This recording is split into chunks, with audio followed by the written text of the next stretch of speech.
If this is the first image that comes to your mind when you hear the word Islam, then you're on the right track. This is actually a picture of Al-Kaaba. Kaaba is located in the city of Mecca, which is part of the Kingdom of Saudi Arabia. Based on the Islamic tradition, would be the first house of God ever built on earth. First building that was intended to for worshippers to worship the one and only God, the creator of the universe, of which the monotheists believe in. It goes back all the way till the time of Abraham, the patriarch of the three monotheist religions that exist today in the world. He was growing old with his wife without having children. He finally had a child.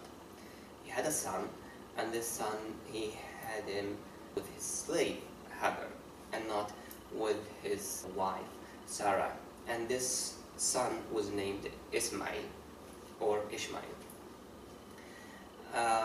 Soon after the birth of the baby, he had to undergo a test from God, and that test was really a difficult one. He was supposed to leave, or he was ordered to leave that son with the mother, Hagar, in the valley where nothing grows. And the valley where nothing grows is actually Mecca, which is one of the most hostile topographical regions that could exist in the world. It is actually kind of there is a valley which is dry where there is no water, and it was surrounded by this kind of volcanic mountains where nothing can possibly grow. In fact, no one, or it was not registered that anyone had inhabited Mecca till that time, and only the few nomadic tribes that were living around that area would come to that valley only in the case that there would be rain, and they would know that certainly a few days after this rain some vegetation would have been growing, and they would bring their herds to feed them on that vegetation. In any case, three of them arrive: Abraham, the son Ishmael, and the mother Hagar. He leaves them there, and then he goes back. And at the scene, we see the child and his mother desperate there, alone. He's hungry, and then he's thirsty more than anything else. Hagar doesn't have any water. She's trying to look everywhere to find some water for the baby. She's running, in fact, between what used to be two small hills. One is called Safa and the other is Marwa, and she ran actually 7 times. Every time she's running, and she's checking when she comes back on her baby. On the 7th time, when she came back, traditions tell us that she found this spring of water that was coming just below the feet of the baby, Ishmael. That water was then known as the spring or the water source of Zamzam. It still runs till today, and this would be, by the way, that water that sometimes you would see some people in one of these international airports carrying small jerrycans of water, or containers of white containers of water, and you might ask yourself what it is. It is actually a gift from the ones that made it to the Holy Land in Mecca, the Muslims that went for the pilgrimage or a religious visit that we call Umrah, and then when on their way back they would bring it to their families that didn't make it. Now, obviously, the nomadic tribes that were living around Mecca, once they knew that now water is there, they came and settled in Mecca, and this is, as we know, through Arabian history, and which is back as I said, by the Muslim tradition. This is how life started in Mecca.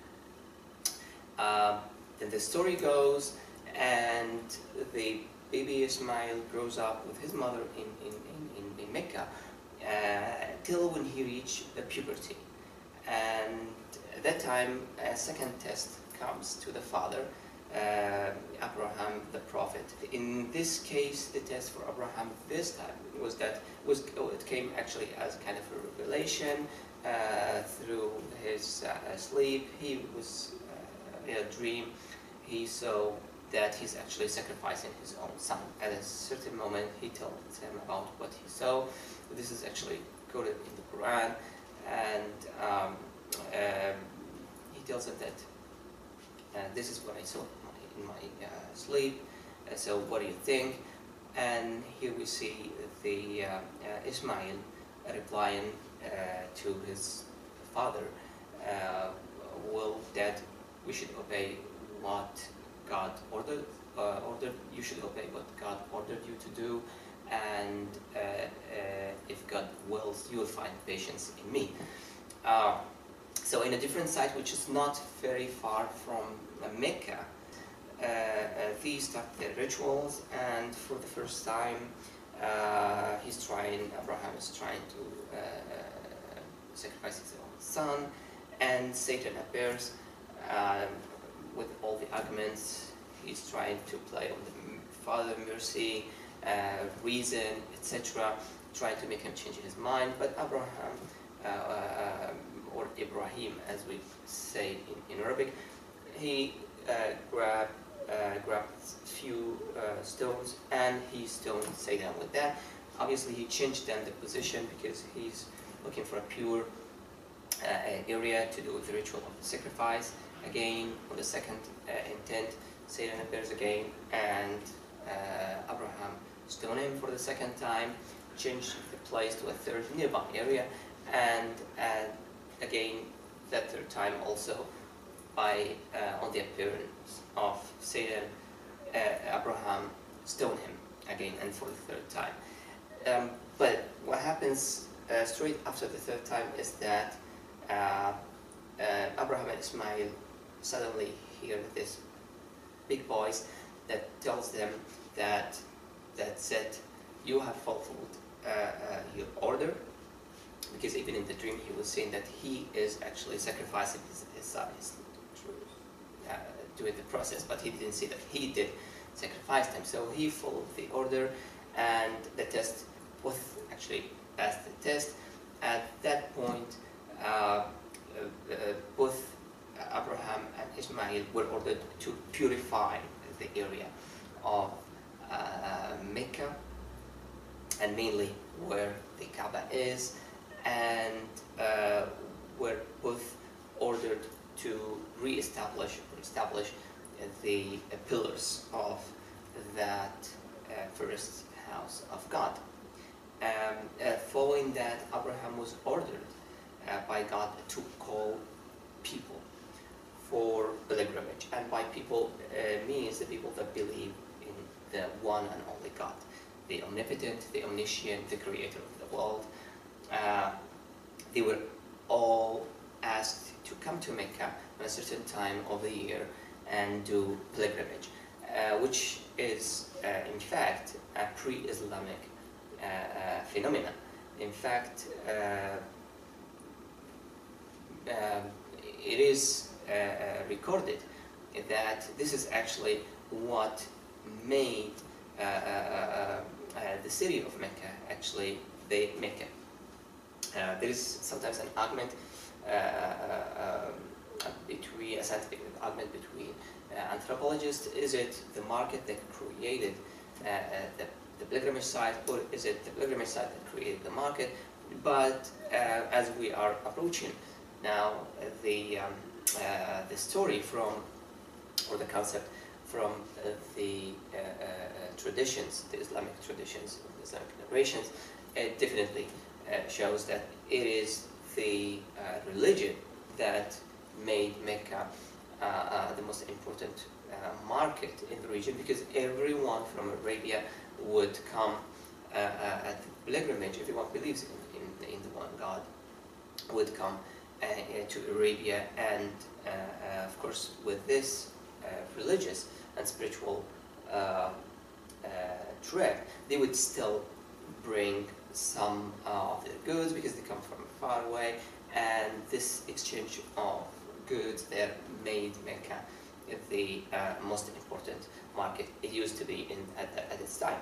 Now, of course, after this situation and after building the Kaaba and making that area, purifying the area and making it a sanctuary, a kind of religious sanctuary where people come and shed blood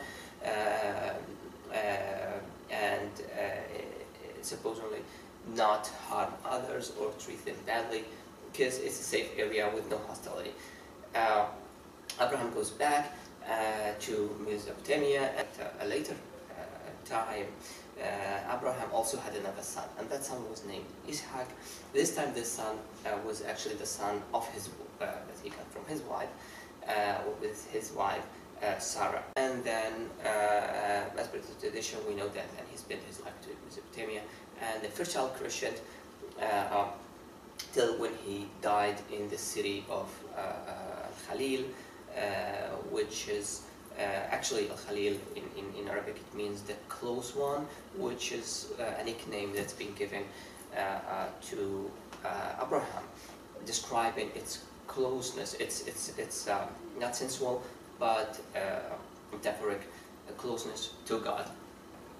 Now, again, on that tradition, which is shared also by Muslim tradition, Ishaq had his son Jacob, who was named also Israel, and then we know that Jacob had the 12 sons, that were the 12 tribes of the Israelites, of which one of them was Joseph, that was sold as a slave when he was a small child left by his brothers in the well. And then this is how he found himself in Egypt, grew up in Egypt, and then became kind of the administrator or the governor of Egypt. And this is how the Israelites made it to Egypt. And then again goes the time when the pharaohs took over Egypt and badly treated the Israelites and enslaved them till the moment when Moses, Abraham, was born. And for Muslims, by the way, this is the moment when specifically the revelation came to Moses. This is the moment when Judaism emerged. Before that and throughout all this time, there's been only one religion, which is basically the Abrahamic religion, which is believing in one God and being submissive to this God, which is, by the way, the essence of Islam. In fact, submission in Arabic, it's a synonym of taslim, and Islam comes from that word, which is the submission of someone's will to that of God. Then again, we know that there's been so many prophets in between. All of them, they're always descendants of Abraham through the branch of Ishaq, till for us Muslims, when the last of prophets from this branch was born, and that's Jesus, peace be upon him. And after the revelation to Jesus, for Muslims, once again, this is the moment when Christianity was emerging, mainly from Judaism, but in core of the Abrahamic religion, once again. Now, throughout this time, we were kind of omitted Arabia and Mecca, because in fact between Abraham and Ismail, which in the Islamic tradition was also a prophet, there's been no prophets in between, all the way till around 570 in our common era. This is when Muhammad was born, descendant of Ismail, descendant of Abraham, or Abraham, and when he reached 40 year old, this is when he receives the revelation, the message that he should convey to people in Mecca first, started by his family, and it is and his message was to bring people back to the Abrahamic religion. Now, why I'm saying to bring people back? Because this long cut, which is over a millennium between the time of Ismail and the time of Prophet Muhammad, made people in that area disoriented. They knew that there is, because they heard about it through their fathers, and they knew that there is one God that was referred to as Allah. But then, with all this big gap, with no orientation toward how to please this God, or how to get how to contact this God, what happened is that they always tried to find a connection, something in between, and this led them to the creation of different idols, which in a way, because nothing was clear, was in fact given a kind of great tolerance at that religious sanctuary to all the different kind of religions. So anyone that who had a religion in Arabia till the time of Prophet Muhammad would come at a certain point, at a certain period in the year for pilgrimage, and worship their idols, worship God as the few Abrahamic ones that remain till that time, etc., etc. And the first movement of Prophet Muhammad in Mecca was, in fact, to bring back people to that one and only God, and for that, the message was that anyone that's not monotheistic, anyone that's not believing in that one God, is no longer welcome in this religious site. The message of Prophet Muhammad that we should only obey and worship the one and only God, the God of Abraham, the God of Moses, the God of Jesus, and all the prophets, peace be upon him,